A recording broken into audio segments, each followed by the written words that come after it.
காட்டிலே வாழ்ந்து கனவாய் போனவள் நாட்டிலே பிறந்து வளர்ந்தாளே.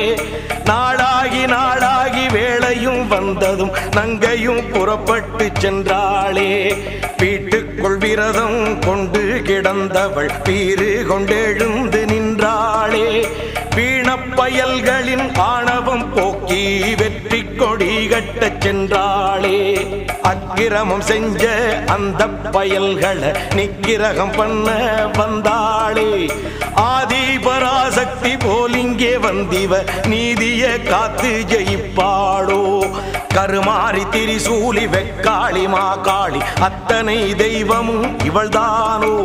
ஆத்திரம் கொண்டந்த பேய்களை கொன்றொரு சூத்திரம் சொல்ல வந்தாளோ. புது சூத்திரம் சொல்ல வந்தாளோ.